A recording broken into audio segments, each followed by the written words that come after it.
အားလုံးပဲမင်္ဂလာပါရှင်ဒီနေ့ရဲ့အစီအစဉ်ကနေပြီးတော့ကျမတို့အခုလိုအရေးပေါ်ကာလမှာကလေးလေးတွေကိုနှုတ်မုတ်တိုက်ကြွေးရနဲ့ပတ်သက်ပြီးတော့သိထားတဲ့အကြောင်းအရာတွေကိုကျမစန်းတီယာနဲ့အတူတူတယောက်ဆောင်တယောက်လည်းဖြစ်တယ်ပြီးတော့ဆရာဝန်တယောက်လည်းဖြစ်တယ်ပြီးတော့စန်းတီယာလိုပဲရှင်သွေးလေးတွေကိုနှုတ်ကြွတိုက်ကြွေးခဲ့မှုတဲ့နမျက်ဖြူတင်နဲ့ဆွေးနွေးတော့မှာဖြစ်ပါတယ်နမျက်ရေမင်္ဂလာပါဟုတ်မင်္ဂလာပါအမအားလုံးပဲမင်္ဂလာပါရှင်ဟုတ်ကဲ့ပါနမျက်ရေအခုလိုအရေးပေါ်ကာလမှာစန်းတီယာတို့ဒါနမျက်လည်းတွေ့တဲ့အတိုင်းပဲပေါ့နော်နှုတ်မုတ်တွေလှူဒန်းကြတယ်ကလေးနဲ့ပတ်သက်ပြီးတော့အဲ့တော့မိခင်တို့အခက်အခဲကြောင့်ဒီနှုတ်မုတ်တိုက်ကြွေးရကဒါမှန်ကန်တဲ့ဖြည့်ရှင်းနည်းတစ်ခုလားဒီကြောင်းအလေးနဲ့ပတ်သက်ပြီးတော့နမျက်ကဆွေးနွေးပြပါအောင်ဟုတ်ကဲ့ပါအမရေအဲ့တော့အခုလိုအရေးပေါ်ကာလတွေမှာဆိုလို့ရှိရင်မိခင်တွေအနေနဲ့ကစိုးရိမ်စိတ်တွေများတယ်ကြောင်းကြစိတ်တွေများတယ်ပြီးတော့စိတ်ဖိစီးမှုတွေလည်းများတယ်အဲ့အတွက်ကြောင့်မလို့မိခင်တို့တွေမထွက်တော့တာမျိုးဒါမှမဟုတ်ဘဲနဲ့လည်းတခြားသောအခြေအနေအကြောင်းအရာအမျိုးမျိုးကြောင့်မလို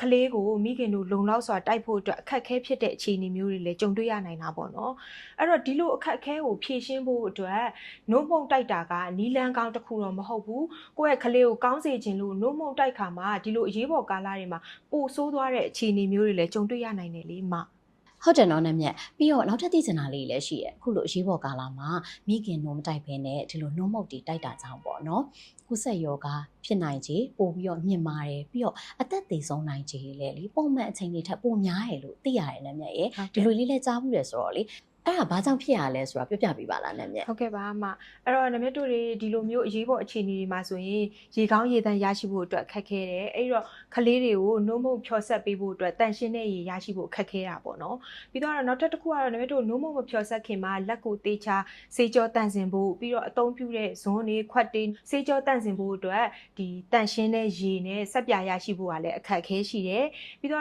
့ရေရတယ်ဆိုရင်တောင်မှအဲ့ဒီရေကိုကြိုချက်ဖို့အတွက်လောင်စာအခက်အခဲလျှက်စစ်မီအခက်အခဲဒီအခက်အခဲတွေလည်းရှိတယ်အဲ့တော့ဒီအခက်အခဲတွေကြောင့်မလို့အဆင်ပြေသလိုနှုတ်မုံကိုဖြော်ဆက်လိုက်မယ်ဆိုလို့ရှိရင်မတန်ရှင်းတဲ့အတွက်ကြောင့်မလို့ဒီလိုအရေးပေါ်ကာလတွေမှာအဖြစ်များတဲ့ကျန်းမာရေးပြဿနာတစ်ခုဖြစ်တဲ့ဝမ်းပြက်ဝမ်းလျှောပြဿနာတွေလည်းဖြစ်နိုင်တာပေါ့နော်ဒီလိုအခြေအနေမျိုးတွေကလည်းကဘာအရက်မှာဒီအရေးပေါ်အခြေအနေနဲ့ကြုံတွေ့ခဲ့ရတဲ့ဒီအခြေအနေတွေမှာလည်းဖြစ်ဖူးခဲ့တဲ့ဥပမာတွေလည်းအများကြီးရှိတယ်ပြီးတော့လေနမျက်ရေနှုတ်မုတ်တီးကကလေးတွေကိုအာဟာရပြည့်ဝဖို့အတွက်ထုတ်ထားရဲဆိုပြီးတော့လေဘာကြောင့်မို့လို့အာဟာရချွတ်တဲ့နေရလဲဒီကြောင့်လေးလည်းရှင်းပြပေးပါလားဟုတ်ကဲ့ပါအဲ့တော့နမျက်တို့ဒီနှုတ်မုတ်လေးဆိုတာကလေးကိုအာဟာရပြည့်ဖို့အတွက်ထုတ်ထားတာဆိုပေမဲ့လည်းဒီကလေးရဲ့အသက်အရွယ်လိုက်အချိုးအစားပမာဏကိုသူ့ရဲ့အညွှန်းတိုင်းတေချာဖြော်ဆက်ဖို့အတွက်အရေးကြီးတာပေါ့နော်အဲ့တော့မှသာကလေးအတွက်လိုအပ်တဲ့ဒီနှုတ်မုတ်ကနေရနိုင်တဲ့အာဟာရတွေကိုပြည့်ပြည့်ဝဝရရှိမယ်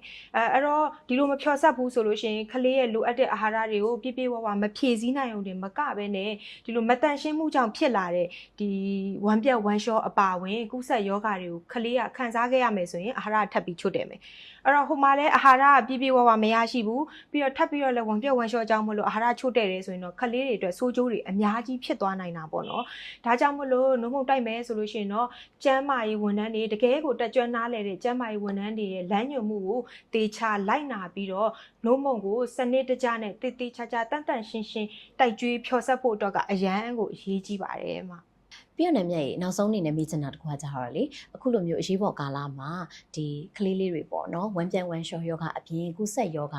ေခံရနိုင်ခြေနေပါဖို့အတွက်ပေါ့နော်ဒီမိခင်တို့ကိုပဲတိုက်ကြည့်ရမှာလားဒါမှမဟုတ်မိခင်တို့ကအရန်ကိုမထွက်တဲ့အခြေအနေခက်ခဲနေတဲ့အခြေအနေမှာဆိုလို့ရှိရင်ဘယ်လိုနည်းလမ်းတွေနဲ့ဖြေရှင်းရမလဲဒီဆောင်လေးလည်းပြောပြပေးရောဟုတ်ကဲ့ပါအမအဲ့တော့ဒီလိုမျိုးအရေးပေါ်ကာလတွေမှာအကယ်၍မိခင်တို့ထွက်နေသေးတယ်ဆိုရင်တော့နမက်ကတော့လေမိခင်တို့ကိုပဲတကယ်ကိုတေးသေးချာချာတိုက်ဖို့အတွက်ကိုနမက်ကတိုက်တွန်းချင်ပါတယ်ဘာကြောင့်လဲဆိုတော့နမက်တို့မိခင်တို့ဆိုတာကုန်ကြစိတက်တာတယ်ခရီးကထလည်းနဲတယ်ပြီးတော့ကလေးတွေလည်း safe ဖြစ်တယ်ပြီးတော့ကလေးတွေအတွက်တကယ်ကိုပြည့်စုံတဲ့ကောင်းမွန်တဲ့အာဟာရ source တစ်ခုဖြစ်တယ်ပေါ့နော်ဒါကြောင့်မို့လို့မိခင်တို့ထွက်သေးတယ်ဆိုလို့ရှိရင်တော့မိခင်တို့ကိုပဲအရင်ဦးဆုံးပထမဆုံးဦးစားပေးအကောင်းဆုံးတိုက်ပါအကယ်၍မိခင်တို့ကမထွက်တာမျိုးဒါမှမဟုတ်ပဲနဲ့တခြားအခြေအနေအကြောင်းကြောင့်မိခင်တို့တိုက်ကြွေးဖို့အတွက်အခက်အခဲဖြစ်တာမျိုးရှိတယ်ဆိုလို့ရှိရင်တော့တက်ကြွတဲ့ကျန်းမာရေးဝန်ထမ်းတွေနဲ့တိုင်ပင်သူတို့စီကအကြံဉာဏ်တွေရယူပြီးတော့မှဒီမိခင်တို့ပြန်ထွက်ဖို့အတွက်ကိုအကူအညီတွေရယူဖို့အတွက်နမကအရင်ဦးဆုံးတိုက်တွန်းချင်ပါတယ်အဲ့တော့အဲ့လိုမျိုးစူးစမ်းတော်လဲမိခင်တို့ မထွက်တာဒါမှမဟုတ်ပဲနဲ့တခြားအခြေအနေအကြောင်းကြောင့်နေကြောင့်မိခင်တို့ကိုဘလို့မှဆက်လက်တိုက်ကျွေးဖို့အတွက်မဖြစ်နိုင်တော့ဘူးဆိုလို့ရှိရင်တော့လေခုနပြောတဲ့ဒီမိခင်တို့အစာထိုးနိုးမုံတွေကိုစနစ်တကျနဲ့တိုက်ကျွေးပေးလို့ရပါတယ်ဒါပေမဲ့အဲ့လိုတိုက်ကျွေးမယ်ဆိုလို့ရှိရင်တော့တေချာကျန်းမာရေးဝန်ထမ်းတွေနဲ့တိုင်ပင်ပြီးတော့သူတို့ရဲ့လမ်းညွှန်မှုအတိုင်းအချိုးအစားမှန်မှန်နဲ့ကလေးကိုတန့်တန့်ရှင်းရှင်းနဲ့စနစ်တကျဖြော်ဆက်တိုက်ကျွေးဖို့တတိယပေးပါလို့နမကဒီနေ့ကတိုက်တွန်းလိုက်ချင်ပါတယ်ဟုတ်ကဲ့ပါနမြအခုလိုတိုက်တွန်းပေးရတဲ့အတွက်လည်းကျေးဇူးတင်ပါတယ်အဲ့တော့စနေရတို့ဒါရင်သွေးလေးတွေကိုမိခင်တို့တိုက်ကျွေးနေတဲ့လူတိုင်းမိခင်တွေပေါ့နော်ဒီတူတယောက်တည်းနဲ့မဟုတ်ပါဘူးအခုအစီအစဉ်ကိုကြည့်နေတဲ့နောက်ထောင်နေတဲ့သူတွေအားလုံးလည်းအသိပညာဘုဒ္ဓတာအများကြီးရသွားတဲ့အတွက်သူတို့အားလုံးရဲ့ကိုစားကျေးဇူးတင်ပါတယ်နမြဟုတ်ကဲ့ပါနမြလည်းဒီနေ့ဒီလိုလေးပြောပြခွင့်ရတယ်နမြတို့ပြောတဲ့အကြောင်းအရာလေးတွေကလည်းစိတ်သက်သာရပါစေဒီမိခင်တို့နဲ့ပတ်သက်တဲ့အကြောင်းအရာလေးတွေကိုလည်းတတိချက်မိပါစေဆိုတဲ့ရည်ရွယ်ချက်လေးတွေနဲ့ဒီနေ့ကတော့မျှဝေလိုက်တာပါကဲအခုဆိုလို့ရှိရင်တော့အခုလိုအရေးပေါ်ကာလမှာကလေးတွေကိုအာဟာရချွတ်တဲ့မှုကင်းပြီးတော့ဝမ်းပြက်ဝမ်းလျှော်ယောဂအပါအဝင်ကုသယောဂအန်နေကနေကင်းဝေးသွားအောင်လို့ဘယ်လိုကာကွယ်ရမလဲပြီးတော့ဘယ်လိုနီးလန်းတွေဘယ်လိုကျန်းမာရေးဘူးတုဒ္ဒတွေသိထားတင်လဲဆိုတာကိုနည်းနည်းနဲ့တူတူဆွေးနွေးခဲ့ရဖြစ်ပါတယ်အားလုံးကိုကျေးဇူးများတင်ပါတယ်ဒီနေ့ရဲ့အစီအစဉ်ကနေပြီးတော့အသိပညာဘူးတုဒ္ဒတွေအများကြီးရရှိပါစေရှင်